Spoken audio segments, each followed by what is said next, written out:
ఇది మాత్రం అందరు యాంకర్లు అడిగినట్టు రొటీన్గా అడగాల్సి వస్తుంది కానీ అడుగుతున్నా, ఎట్లుందన్న రొమాన్స్ చేస్తున్నప్పుడు దేవరాల? ఎట్లుంటుంది ఆయన అడగాలి. రొమాన్స్ రాసినప్పుడు ఎట్లుంటుంది ఆయన నేనైనా చూసేటోళ్ళం అన్న, చేసింది మీరు కదా, ఎట్లుండే అన్నట్టుగా బాగా అడుగుతున్నాడు అని అడిగాడు. గలీజ్గా అడిగింది కాదు కాదు. రొమాన్స్ ఎట్లుంటుంది చేసినప్పుడు ఎట్లుంటుంది అంటే Do you have fear while doing intimate scenes? అట్లా ఇంటిమేట్ సీన్స్ ఏం లేవు కానీ ఫియర్ బండికి. బట్ దేవరా చూడడానికి మంచిగా ఉండే, చూడడానికి మంచిగా ఉండే మాకు. ఏది పాటలు? అవును, పాటలున్నా చూపించారు, సినిమాకి రావాలి మీరిని చూడాలంటే. సో అదో కొత్త రకమైన రొమాన్స్ రాశాడు ఈయన. మీరు అనుకుంటున్నట్టు రొమాన్స్ ఉండదు కానీ ఆ లోకంలో ఆ లెవెల్ రొమాన్స్ ఉండదు అంటారు. Correct correct. ఈ లెవెల్ రొమాన్స్ ఉండదు కానీ కొంచెం ఆ లెవెల్ రొమాన్స్ కూడా ఉండదు కానీ మా లెవెల్లో రొమాన్స్ ఉంటుంది. ఏదో ఏమో చేస్తావేమో ఫ్యూచర్లో అని.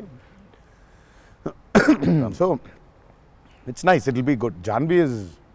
Janhvi was is phenomenal in the movie. చాలా చాలా ఐ మీన్ మేమైతే షాక్ అయిపోయాం. ఓ రోజు మన అమ్మాయికి ఎట్లా వచ్చిందో తెలియదు కానీ ఒక 2 పేజీల డైలాగ్ రాసిండి నా అమ్మాయికి. సీన్ కూడా మొత్తం అమ్మాయిదే డైలాగ్ పోర్షన్ ఎక్కువ.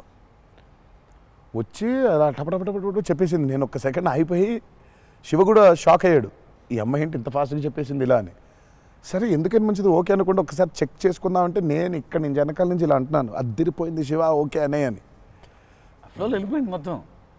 ఎక్స్ప్రెషన్స్, ఆ మధ్యలో పాజులు, మధ్యలో యాక్టివిటీస్ చేసుకుంటూ టక్కన లాంగ్వేజ్ ఇంకా గ్రిప్ దొరకని యాక్టర్కి అన్ని యాక్టివిటీస్తో చేయటం, ఆయనతో ఉండటం, ఆ పాజులు ఉండటం, ఆయన రియాక్షన్ మళ్ళీ పసిగట్టి మళ్ళీ మాట్లాడటం ఇంత కష్టం కదా. అర్థమైంది. Homework done. That I think she'll become very big.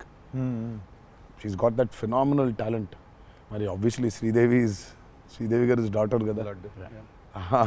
Arc undakunda undadu kada. So she's phenomenal.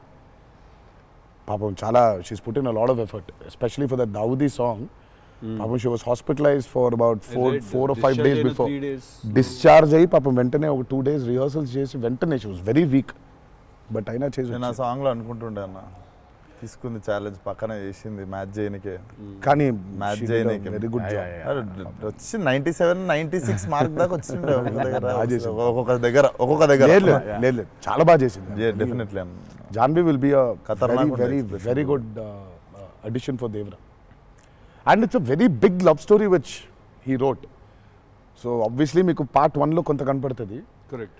దాని టోటాలిటీ ఇంకో వేరే టర్న్ అనేది దాని అది మొత్తం ఇంకా పార్ట్ 2లో it's a very different thing all together.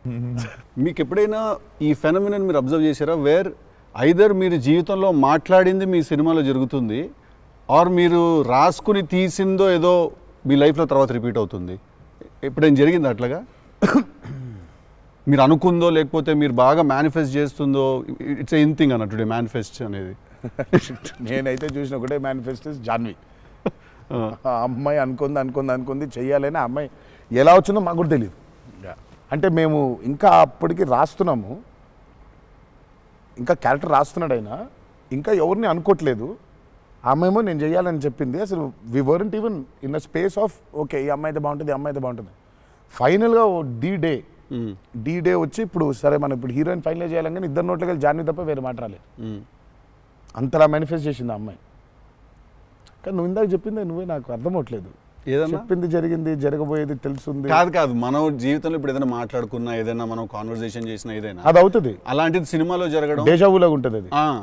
అంటే గుడ్ ఎక్స్పీరియన్స్ అయితే డేజావు, బ్యాడ్ అయితే డేజాపు. అండ్ మన సినిమాలో మనం రాసుకున్నది మనం ఆల్రెడీ షూట్ చేసేసి తర్వాత ఏదో మన లైఫ్లో జరిగితే ఇదేంట్రా అని ఒక కంపారిజన్ డ్రా చేస్తాం కదా. యాస్టీస్గా అయి ఉండకపోవచ్చు, బట్ సిమిలర్గా ఏదైనా. ప్రస్తుతానికైతే అవ్వలేదు. దేవుడి దయ వల్ల. నీకైందా కృష్ణ టిల్లుడు గారు మనోడికి అవుతాయి ఇట్లాంటి అన్ని ఐటమ్ పనులు అన్నీ కదా. అదేలా నా పిలిచి మరీ ఇజ్జత్ తీయండి. నేనే మరి అన్నా నా విశ్వాసం. నేను ఎంత చాలా క్రియేటివ్ క్వశ్చన్స్ అడుగుతుంటాను. వెళ్తే అలా బాడీ దొరకటాలు లేదు సార్, పాతి పెట్టడాలు లేదు సార్, లేదు ముద్దు పెట్టడాల వరకు అయి ఉంటుంది. సెలవు దేవరా సరే కొంచెం దేవరా చేసిందంతా చేసి మళ్ళీ లాస్ట్కి దేవరా. 27 September release.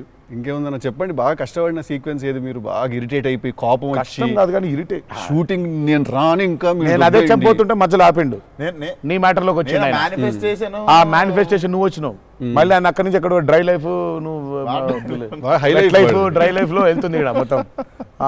అది అట్లా కాదు కరెక్ట్. ఎక్కడ ఉన్నాం? గోవాలో ఫ్రస్ట్రేషన్ వచ్చేసి బీపీ పెరిగిపోయింది నాకేందంటే అది నువ్వు అన్నావు కదా మేనిఫెస్టేషన్ ఇట్లాంటివి గలీజ్ పనులైనా అయితాయి నాకు. వేడి చచ్చిపోతున్నాము, సముద్రంలో అలా నవ్వుకుంటూ ఉండాలి కానీ వేడి తొబ్బేస్తుంది. అంటే ఇంకా పైన అట్లా అట్లా లిట్టలు కట్టుందంటే వర్షం ఇక నిప్పుల వర్షం కురిపిస్తుంది సూర్యుడు పైకి. అట్లా కూర్చొని పక్కనే ఒక రూమ్ పెట్టిండ్రు, ఏసీ ఉంది అందులో. శివ పోతా ఇంకా ఒక్క షాట్ అన్నా, పోతా నేను చచ్చిపోయేలా ఉన్నాను, నేను చచ్చిపోతా, నాకు ఒక్క సెకండ్ నిజంగా ఇంకా అబ్బాయి ప్రంతి పిల్లలు ఏమైపోయింది, నా జీవితం ఏంది, నేను చచ్చిపోతానా అని అయిపోయింది. ఓకే అన్నారు. ఇక అక్కడే లుంగి ఇట్లా తీసి అఫ్కోర్స్ షార్ట్స్ ఉన్నాయి, ఇక షార్ట్స్తో పరిగెత్తిన లోపలికి పరిగెత్తి వెళ్ళి తలుపు అట్లా వేసుకోగానే ఒక్క సెకండ్ చల్లగా ఉండింది. బతికినాన్రా అని చెప్పి ఆ తలుపు వేసి అట్లా బెడ్ మీద అలా పడ్డాను, కరెంట్ పోయింది. సారీ నవ్వద్దు. నీ కష్టం పగవాడికి కూడా రాకూడదు, మీకు కూడా రావద్దు. నిజంగా నాకు కరెంట్ పోయింది. కరెంట్ పోయి నేను ఇంకా ఫోను, అమ్మ కరెంట్ పోయింది, ఇంటి దగ్గర జనరేటర్ లేదా, దరిద్రం చూడు. కరెక్ట్గా ఆ రోజే నిన్న ఆడు జనరేటర్ పాడైపోయింది. ఇప్పుడు బయటికి వెళ్తే ఒక టార్చర్, లోపల ఉంటేమో అవన్ అయిపోయింది ఇది. ఇక ఇప్పుడు నేను లోపల ఇప్పుడు బయట ఒక చికెన్ లాగా ఫ్రై అయిపోవాలా, తందూరు అవ్వాలా, లేకపోతే లోపల ఇడ్లీ లాగా స్టీమ్ అవ్వాలా. ఈ మీమాంసలో సౌత్ ఇండియన్ ఇంకా ఏంటో ఇంకా ఇది ఇంకా అసలు నా వల్ల ఒక బనీని చింపేద్దాం అనుకున్నా, అసలు నాకేం అర్థం అవట్లేదు. ఎందుకు జరుగుతుంది ఇట్లా? ఎందుకు ఇలా జరుగుతుంది? అసలు నేనేం పాపం చేశాను? ఇలా జరుగుతుంటే ఒక అరగంట పోయింది, 40 నిమిషాలకి కరెంట్ వచ్చింది.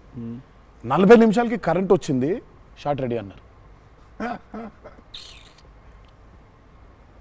సరే ఇప్పుడు నేను చెప్తా, ఇంకా అవ్వలేదు. ఇప్పుడు ఇది ఎంతసేపు అవుద్ది వేడి, ఇది చల్లబడాలి కదా, ఇది చల్లబడేలోపు టైం లేదు. ఇది చల్లబడాలంటే ఆ రూము ఆ పర్టికులర్ మూమెంట్లో ఈజీగా 15-20 నిమిషాలు పడుతుంది. ఈలోపు షార్ట్ రెడీ అన్నారు. సరే షార్ట్ రెడీ కదా అని చెప్పి మూసిన కర్టన్ ఇట్లా తెరిచిన, షార్ట్ రెడీ కదా శివ ఎక్కడున్నాడని చూద్దామని. ఈ కర్టన్ ఇట్లా తెరిచేసరికి ఈయన రాజసుందర మాస్టర్ పరిగెడుతున్నారు నా రూమ్ వైపు.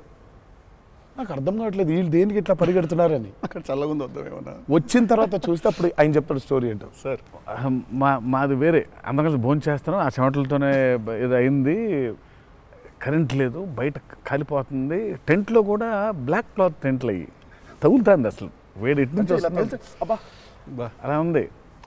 మాదేంటి హీరో రూము, ఏసీ కట్టెలు వేసి ఉన్నాయి, లోపల జరిగే టార్చర్ ఇలాగా ఉందేమో అనుకుంటున్నారు మీరు అక్కడ. ఆ చిన్న దూరితే ఏదో అని. సరే కాసేపు రిలాక్స్ అవుతున్నారేమో, కట్టెలు వేసి ఉన్నాయి, ఇప్పుడు వెళ్ళి డోర్లు కొట్టి మరి తుఫాన్ వచ్చినట్టు బయట బాగోదులే అనే ఫీలింగ్లో ఉంటే వీళ్ళిద్దరు అట్లా వెయిటింగ్, ఇట్లా ఇద్దరు అలా వెయిటింగ్, కర్టెన్ ఎప్పుడు తెరుస్తాడా అర్థమైంది. చిన్న ఉన్నారు చూస్తున్నారు మనల్ని, పరిగెత్తుదాం లోపలికి ఏసీ కోసమని వచ్చాడు. ఎక్కడికన్నా చచ్చిపోతున్నా అన్న, అయిపో అవ్వట్లేదండి, ఇక్కడ కూడా అట్లాగింది పరిస్థితి, ఏం పెద్ద లేదు, రండి ఇదే ఇంత వేడిగా ఉంది అన్నాడు.